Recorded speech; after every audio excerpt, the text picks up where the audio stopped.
ക്രിസ്തീയ വിശ്വാസത്തെയും രാഷ്ട്രീയത്തെയും രണ്ട് വ്യത്യസ്ത മേഖലകളായി കാണാൻ ആളുകളെ പ്രേരിപ്പിക്കുന്നത് സാത്താൻ്റെ തന്ത്രമാണെന്ന് അമേരിക്കൻ വൈസ് പ്രസിഡന്റ് ജെ.ഡി. വാൻസ്. ആത്മീയതയെ ജീവിതത്തിലെ ഏതാനും ചില ആചാരാനുഷ്ഠാനങ്ങളിൽ മാത്രം ഒതുങ്ങി നിൽക്കാതെ അത് രാജ്യത്തിൻ്റെ സാമ്പത്തിക നയങ്ങളിലും രാഷ്ട്രീയത്തിലും പ്രതിഫലിക്കണമെന്നും അദ്ദേഹം അഭിപ്രായപ്പെട്ടു.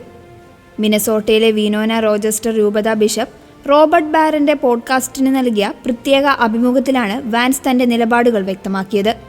Communion finding my way back to the faith എന്ന പുതിയ പുസ്തകത്തിന്റെ പ്രകാശനവുമായി ബന്ധപ്പെട്ടതായിരുന്നു ഈ അഭിമുഖം. സാമ്പത്തിക വളർച്ചയെ മാത്രം ഒരു ദൈവത്തെ പോലെ ആരാധിക്കുന്ന പ്രവണത ക്രിസ്തീയ മൂല്യങ്ങൾക്ക് വിരുദ്ധമാണെന്ന് വാൻസ് പറഞ്ഞു. രാജ്യത്തിന്റെ സാമ്പത്തിക വളർച്ച അളക്കുന്ന സൂചികകൾ മാത്രമാകരുത് നയരൂപീകരണത്തിന്റെ അടിസ്ഥാനം. പ്രസവത്തിന് തൊട്ടു പിന്നാലെ സ്ത്രീകൾ ജോലിയിലേക്ക് മടങ്ങാൻ നിർബന്ധിതരാകുന്നതും തൊഴിൽ ശേഷി കൂട്ടാനായി അബോർഷൻ പിന്തുണയ്ക്കുന്നതും ഇത്തരം സാമ്പത്തിക കാഴ്ചപ്പാടുകളുടെ ഉദാഹരണങ്ങളാണെന്ന് അദ്ദേഹം ചൂണ്ടിക്കാട്ടി. ഫ്രാൻസിസ് മാർപ്പാപ്പയുടെ സാമൂഹിക പ്രബോധനങ്ങളെ വാൻസ് പ്രശംസിക്കുകയും ചെയ്തു.